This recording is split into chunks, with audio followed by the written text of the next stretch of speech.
Hello and welcome back to the channel. I have something in my throat.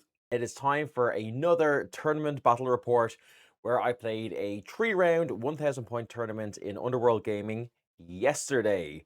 I had three very different matches, and again, as always, a lot to learn from, and a lot to analyze, and a lot to go through, rules to relearn, be refreshed on, and just general tips and tricks that I picked up as I played that I would like to review myself and bring you along for the ride. So let's get right into it. This event was the Old World Pitch Battle. This was a tournament held in Underworld Gaming, which is a really nice spot out in Tala. If you're looking for a good local hobby store and you're in the general wider Dublin or Leinster area, can definitely recommend going in and checking them out. Nice selection of everything.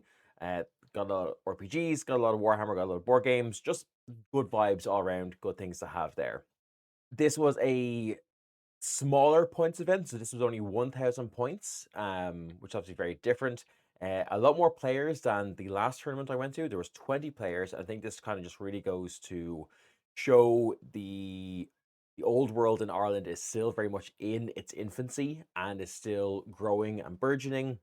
There is a escalation league happening in a group called the Pale Wargamers, who operate out of Underworld Gaming, and this has been kind of very good and beneficial for kind of bringing everyone up. And the last event that was run here was a 750 point event. I think that was back in April or something like that. Very much it's growing. Believe I want to say that this event had even more players than last time, so it is very much coming up in the world in terms of Warhammer events and the old world kind of getting momentum, which is great to see because I love their old world.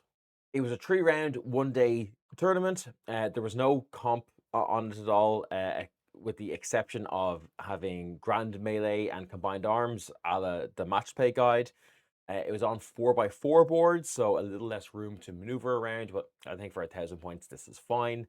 And there's also pitched battles only, which again, the organizer James, who did a great job, shout out James, kind of has put together just for people who are still learning the game. It's a lot easier just kind of have a standard deployment, one less thing to worry about when you're playing. There's obviously a lot of rules that you're going to, you know, come across.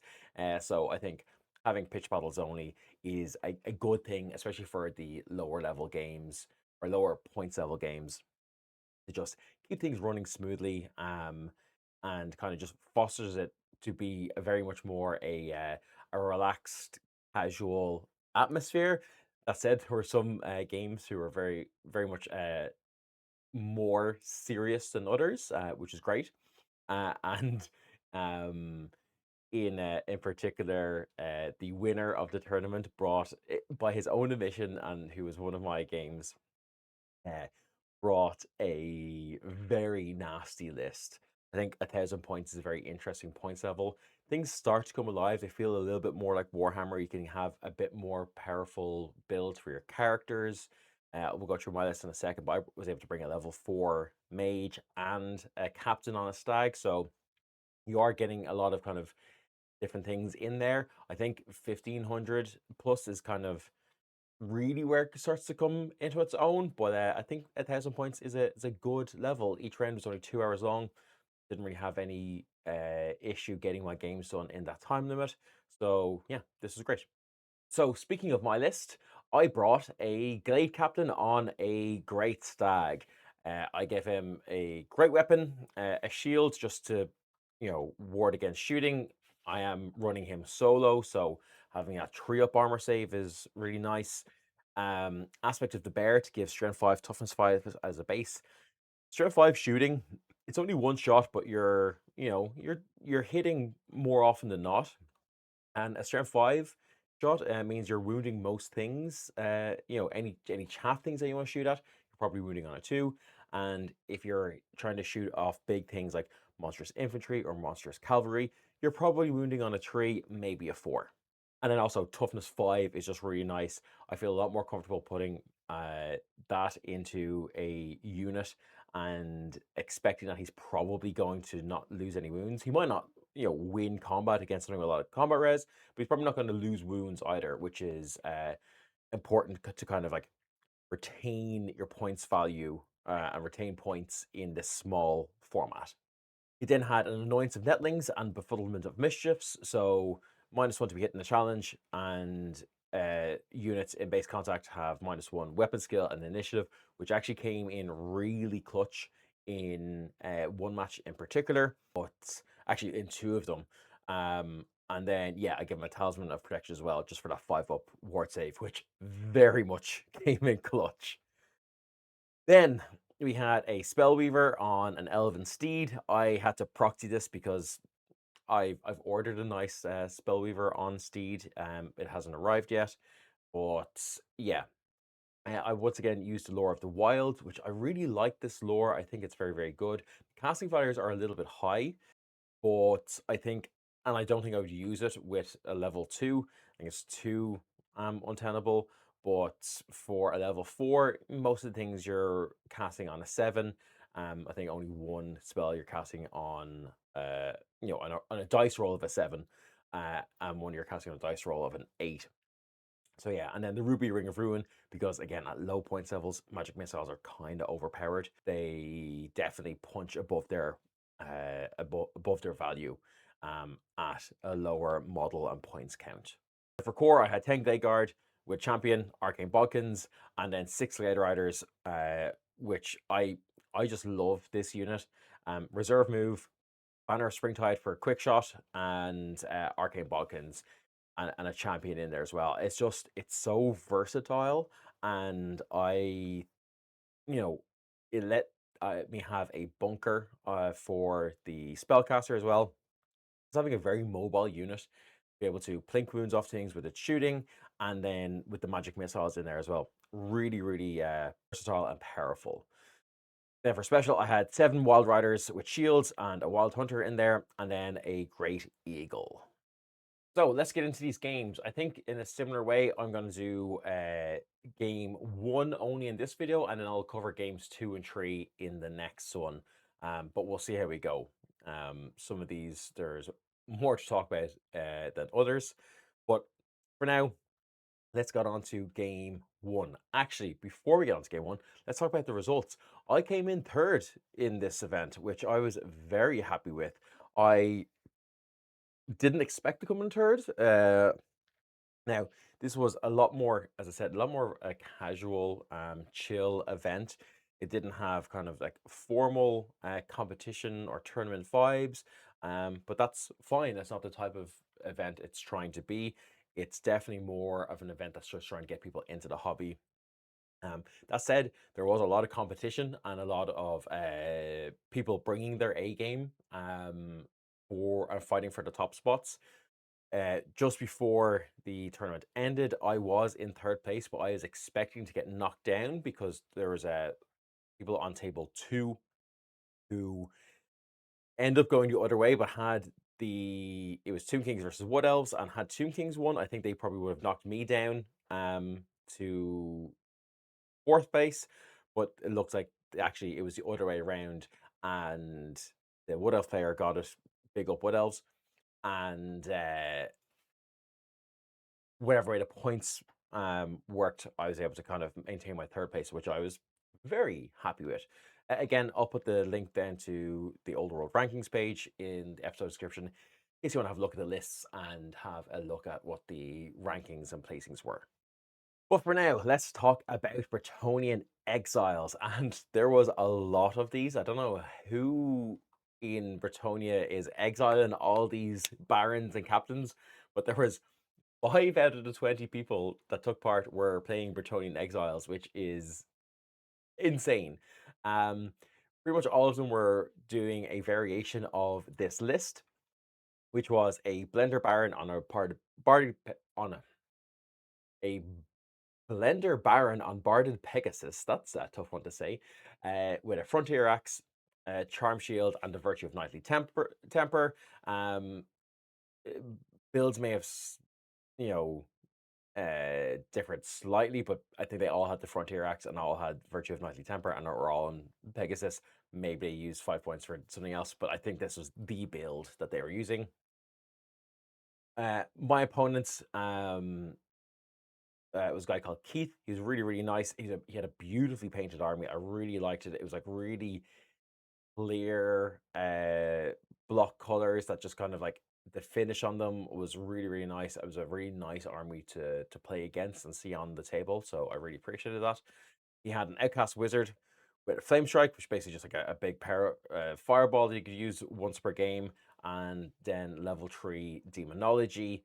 You had 5 mounted knights of the realm, which is lances and shields, no command. 20 yeoman guard with halberds and full command, which I thought was cool. 20 peasant bowmen, so a big block of them with stakes and a standard bearer, and then 3 Pegasus knights with a champion, and of course a bombard. So yeah, again, as I said, I think this list was kind of different in he had more infantry than some of the others, but all of this were kind of a similar variation or take on this list. I had to scan through each of my opponent's lists, or well, all of the lists ahead of time. I didn't go down and make the same, nearly the same level of notes. But I've played against Bretonians quite a lot in the past in the escalation league that I ran, so I kind of knew what to expect, and knew what I could do against it. So in general, kind of my thoughts were shoot and magic missile the peg knights. They were the biggest threat by far. But I think with Fury of Athalorn, if I can roll that, that is a really good counter to it. And even Fireball's not bad against it. And then all of my archers having Arcane Bodkins really means that I can put pressure on to them. They're only toughness 4, relatively easy to wound. So yeah, the plan was just avoid the men at arms, put an eagle into them if needs be to block them. Ideally, the eagle go in for the bombard, and then if I can put the wall riders either into the archers or even to the side of the men at arms, kind of that would be fine. And I also knew they'd be able to take down the knights of the realm, handy, and that obviously I'm against a big block of archers and a cannon, so I knew I needed to use my woodland ambush for cover. In terms of scenario and objectives, this was pitch battle and baggage train, so I knew that Peg Knights could potentially get to my baggage train quite easily, but I could use my Glade Riders to get to his if needs be. So let's get into the game itself. So I tried to take a lot more pictures of deployment this time around, just so you can kind of see how deployment panned out, and so I can remember better as well, so I can kind of maybe critique this a little bit more. Um, I believe I was first to deploy, so I put down my eagle as usual, as always my first sacrificial drop. I believe he responded then with his archers. I put my glade riders down in the corner just so they could play. Hang on, I've got a pen for this, so that they could play a dancing game into my woodland ambush here. And then he placed his men at arms very centrally in the middle of the field, which makes a lot of sense. You can then see he placed his bombard down here, which I was very easily able to kind of avoid by placing my wild riders down here. I actually think I placed the wild riders in response to the Knights of the Realm. The idea being, if I can get these guys up and around, that's GG's. I know my last video I wasn't really using my wild riders very well. I was trying to really make sure to take that in consideration this time and do more with them, and I do think I managed to do that in these games, which is great. I also made sure to be 31 inches away from his bowmen to force him to move forward, lose volley fire, and get more more negative modifiers to shooting. But I could still shoot him with my Glade Guard because having 32 inch range, pretty good. I think people often just that I see any kind of default to just placing their units on the absolute edge of deployment. Um, you don't always have to do that. I think, and this is something that my opponent did as well that I'm going to talk about in a second. But sometimes it's very easy to kind of fall into, traps of what you should do, where your character should go, and things like that. And I think there's a lot to be said about, obviously have a general game plan and know how your army operates and what you want to do with it at the start, but be willing to deviate where necessary. Uh, Obviously, his peg knights are not actually down here yet. This is still deployment, but you can see he actually deploys them back here too, which kind of forced me to put my captain over here as well and really just make this the decisive flank. Now, I was not really happy with where these guys went in the end. I'm sure my opponent placed his armored, heavy, expensive units behind here to avoid shooting and avoid my magic missiles and stuff, which is a good move by him. But yeah, it really meant that I did not have a lot of good targets for my shooting, which not great. I think ideally, were I to do this again, I could probably have just had my Glade Guard in here, maybe not gone 10 wide, or, gone 10 wide, and if I needed to kind of shuffle forward or like, wheel around so that I could see, kind of this arc for the start if needed. And, maybe do something like if he ends up deploying over here, fleeing through my wild riders so I can screen with them, flee through, they don't care, they're frenzied, they won't panic, and then kind of open up something. So that's something I could consider for next time. Talking about, being rigid with game plans. My game plan was always going to be use my eagle to screen my wild riders, but you know, don't necessarily need to. You can actually see here that I've screened them with my lord or my captain as well, because I knew this eagle was going cannon hunting, and so it's probably going to end up, you know, wanting to be somewhere like here, either as a blocker for these guys, and to be able to see so I can get the charge in here. Yeah, I was very happy having the eagle here as well, but thought that I'm going to block them here just to give myself that flexibility. So turn one went to me. I actually didn't realize that Bretonian exiles don't need to kneel and pray. So it's a good thing that it went to me because I think I deployed like very much, especially with my guys here in the open from the cannon. I was assuming that I would go first anyway. It was a good thing that I didn't. Or sorry, that I did go first and he didn't go first. But yeah, as I said, this eagle went up to threaten the cannon. No movement on the Wild Riders, and this is because I really wanted to see where his Peg Knights were going.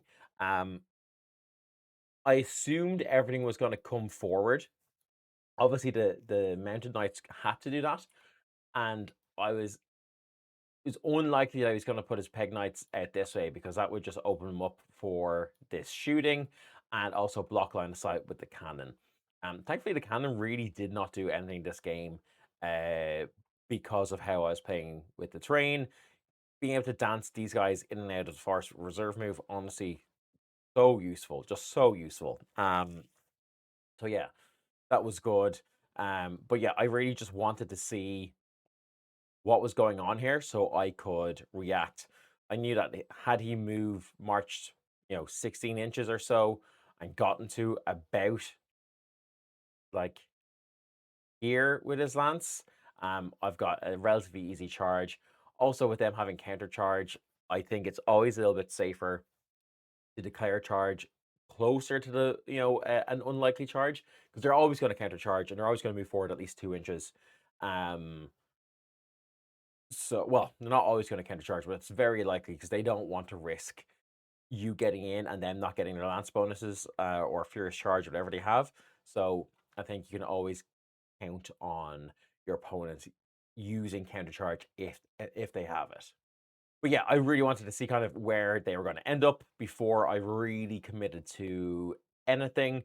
One of the mistakes I was making in the last tournament was committing the Wild Riders up too early and really fighting on my opponent's terms rather than mine, which is a very hard thing to do with a frenzied unit, but I think it's the patience paid off for me. Oh, and then I also just started plinking off some wounds onto this archer block. I really had no other options. So yeah, for my opponent's turn one, he got a Vortex of Chaos off, and just placing it there, which was, yeah, nasty, kind of stops me really progressing up and having to take that into consideration. He doesn't move his men at arms. This is his baggage train, by the way. This is mine. Just wanted to keep that as far away from everything as possible, expecting that I'll probably be moving around, and my Glade Guard aren't going to do much to control it or protect it anyway, especially if the Peg Knights come in. So I was happy just kind of throwing that in the corner and making them work for it.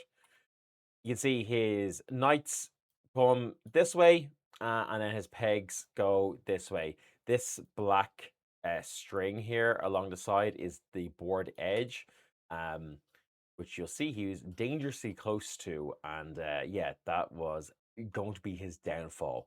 But yeah, the eagle then also taken out by, I believe, the summoning from demonology. So yeah, and then he didn't go too much. He was kind of relatively cautious. I think he was trying to figure out what I was going to do as well. Um, but yeah, in hindsight, I don't know if this was the right move, but I charged. I charged with both units into the Knights of the Realm, and unsurprisingly, I was able to basically just wipe um, this unit out. Given where he was um, here, oh, whoops, spoilers. Given where he was here, really, I think the only avenue he has is going forward. Um, he's probably gonna reach in, um, reach me, especially again if I counter charge.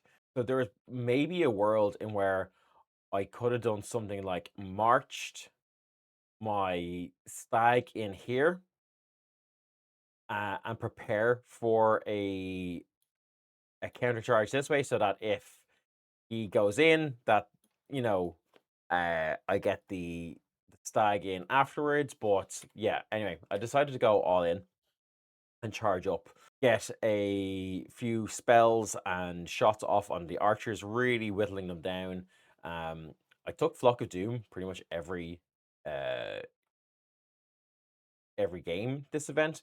There's a lot of infantry, and yeah, it did quite a lot. Went off a couple of times, each game, and some rolls were better than others, but it was always pretty good. And at an A+ to cast, pretty consistent to get off.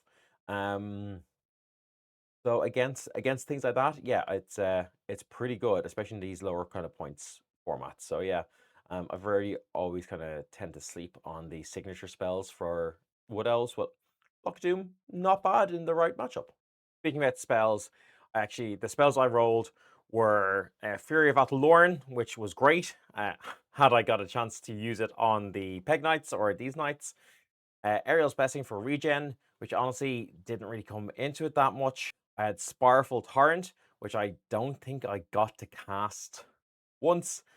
Flock of Doom, as I said, and then of course I had Fireball as well. Yeah, overall a decent selection of spells, but to be honest, I mainly just used the magic missiles to do most of the damage and get most of the value here. So let's talk about this combat here. It was easy. I smashed them. Yeah, like it was like 20 something attacks, right? It's goes off very no problem. Now, obviously with my Wild Riders, I have to overrun because you can't restrain and reform. However, I didn't realize. So this is number one mistake that I've made and something I'll learn for next time, because this drastically improves the playability of Wild Riders, in my opinion. Um, I did not realize that from my interpretation of the rules, in which I'm 99% is correct. Obviously, you can't restrain and reform, so I couldn't have just turned here and faced the Peg Knights. Um, I had to overrun, which is fine. But I didn't realize that if you overrun, as if either if the Knights of the Realm had fled and I overran and cut them down, I am able to do a leadership test and reform. That is not a restraint test. Restrain and reform is specifically for that, not an overrunning thing. But I actually should have been able to do a restraint test and then be able to. Realistically, I probably wouldn't face this way because I'm not getting a counter charge anyway because they're too close. But I could have faced this way and gotten ready for a even a cheeky flank charge in here and overrun out of the yeoman's way, or just said YOLO and go right into these yeomen. But I just stay there, which is a mistake and something I'm going to be mindful of. I obviously then could have chosen to restrain with my stag who is around here, but my thought process was, if I go up here, that blocks the assuming I do a similar kind of movement, maybe I end up a couple of inches back, I would block this charge into the flank from the Peg Knights, um, forcing forcing them to go into my captain instead.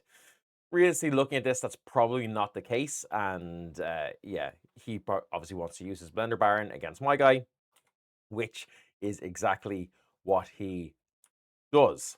Um, he also charges in with the Knights of the Mounted Yeoman. Now, because of this block here, this isn't what we played.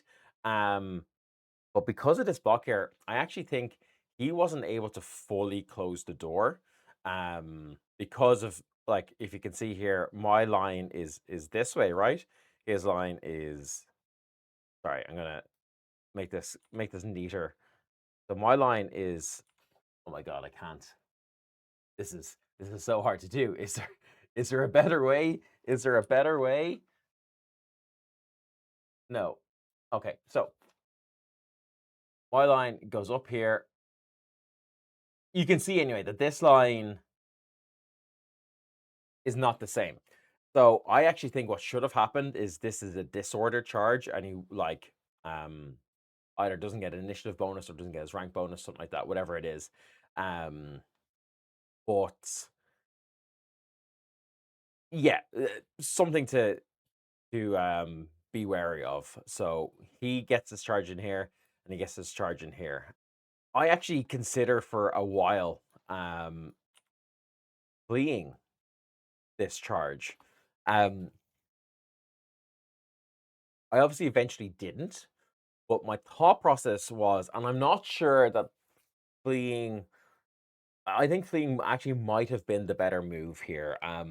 With future knowledge, it wasn't, because things had worked out well for me here. But I think had I fled, I don't swift stride, so I get, I roll whatever enough to end up in about this position. He again can't fit his guys in here to run me down, to get into basic contact. So would be a fail charge. Okay, he redirects into there. Fine, no problem. But then if he overruns, or overruns here, my captain, my stag, is a lone character. He is still cavalry, which means he gets the evade action, which is something that came up later on that I don't think many people are aware of. I'm actually considering making a video on like rules and like things that I've been mistaken on or forgotten or have come up in games that people don't seem to have like a widespread awareness of, and evade as a lone character is definitely one of them. Basically, to talk real quickly about it, is if an opponent pursues or does an overrun move into a lone character, i.e., a character that's not a monster and who is not in a unit, um, so infantry or cavalry, which includes monstrous cavalry, they can do an initiative test. And if that's passed, they move up to their movement away. So I could have moved up to 8 inches in whatever direction to avoid this overrun, which would have then, and because that's any direction, I could have, say, moved over here to get a charge into here, something like that, be able to reposition around and kind of just say, Wild Riders are dead, that's fine, but now the Peg Knights are ended up here, which will be shot at. As you can see, I don't have many Glade Guard left. I got shot to bits. I believe he used his big fireball spell on them. But I still had, a lot of magic missiles from my mage. So that could have been an option. However, that didn't happen, did it? Because I'm in combat. So, as fun as it is to talk about hypotheticals, this is actually what happened. What was insane about this is, and you'll see here, obviously he challenges. I accept the challenge. I managed to do, he only gets a couple of inches for initiative. I am initiative 6 or 7 or so in the first turn of combat. So I believe we are hitting simultaneously. He goes in with this crazy frontier axe, which is absolutely nuts, and the virtue of knightly temper. So he got 6 attacks, right? He gets 6 attacks. It is a challenge, so his weapon skill is reduced by 1, and his initiative reduced by 1. So I think we're hitting simultaneously. He's hitting me on 5s. Now he has hatred, so he re-rolls those things. But at the same time, only I think 3 hits go true. Then he gets 2 wounds. The Frontier Axe is multiple wounds too, so I need to save at least one of these to stay alive. And then I roll a 5 and a 6. No wounds go through whatsoever. He has 8b3, so I had no armor saves. I was just down to the ward saves, and I survive. And then, as you can see, I return fire back, do 2 wounds to him, which means he loses the combat by 2. Rolls, gives ground because of the way skirmishers work and how you have to rank up. He had to put this Pegasus Knight in the back rank. And as you can see here, he, should have shuffled in, but he doesn't have the 2 inches to move. Loses his best unit, and that's it. Like, that's, from this point, I think it was game over for him. So yeah, the Wild Riders lose a couple of models, flee because of the weird positioning they were in. Obviously, you pivot, so you go center to center, and then flee. I only rolled a 10, including Swift Ride on my flee roll. He rolled a 10, but because he then was here, and then my center being here, I was here. There was this like 2-3 inch gap or so, which meant that I was able to actually escape, which was good. Then on my turn, I rally my Wild Riders and just move them back, hoping that this is a more difficult charge for him. I charge the archers with the stag, who then flee, which, hindsight, big mistake, because look where I end up right here. I actually tried to redirect, failed my leadership test, so had to pursue. Tried to not roll Swift Stride to end up here or something. Didn't work. Was in perfect arc of his of his cannon, and I was like, oh, this is rough. I think the few more wounds off of the archers. Yeah, I think had I just charged in here straight away first, it, taking a challenge. There's two champions in this unit. Didn't realize that was a thing. One died in this initial combat up here with my Wild Rider champion. Um, but yeah, I think had I just gone there, done a done a challenge, maybe I give ground, maybe I Fabigo. I'm not gonna get, it's center to center. I've got maybe like 9 to 10 inches. Probably will be fine. To not go off the thing, and then I get a charge in here. Afterwards, probably would have been the better option, but never punished because the cannon misfires. Uh, these guys rally. I believe they took a couple of shots at my Glade Riders who couldn't fully, yeah, get back out of the forest. Realistically, he probably should have just reformed and shot him, but I think he was expecting the cannon to be able to do it. For something that's 220 points, which is nearly a quarter of the available points to get in this list or in this format, you got to fully commit to setting everything you can at it. Um, Even if that is technically a waste, I think it's worth the investment. Um, he tried to reform and orient him that he could see both, but basically it was one or the other, and he chose the Glade Riders. I think he was very much sick of getting hammered by magic missiles here. So yeah, his yeomen did indeed actually make this charge. I think he needed a 5 or something on the dice, and he made it in. But they don't get that many attacks on the charge. I believe I'm initiative 6, so we're hitting simultaneously. I take out a couple of models. He takes out a couple of models. Um, Nothing too fancy here. Uh, Sorry, I think these two models were a challenge, and then even with um not that many, obviously don't have Furious Charge, I don't have Frenzy, I still had like 10 attacks that are hitting on threes, wounding on threes. um he fails a lot of armor saves, gets run down. My stag goes up, clears off the bombard. Few more wounds taken off these guys. These guys are being less and less of a threat.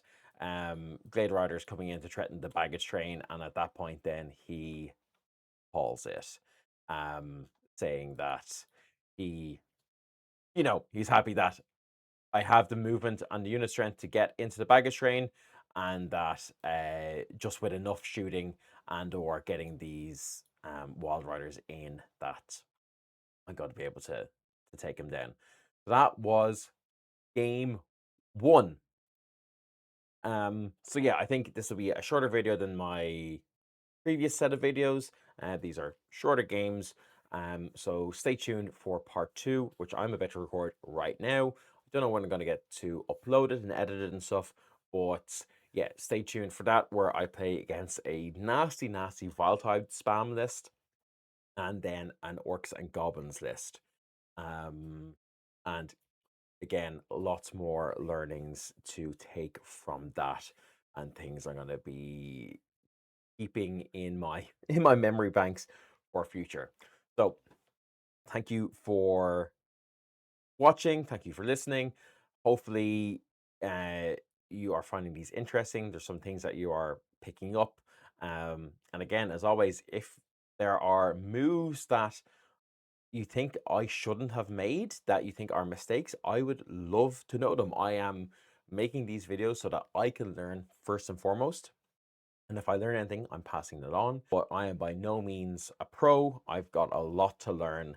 And uh, if there are obvious and glaring mistakes, I want to know about them. I want to be better.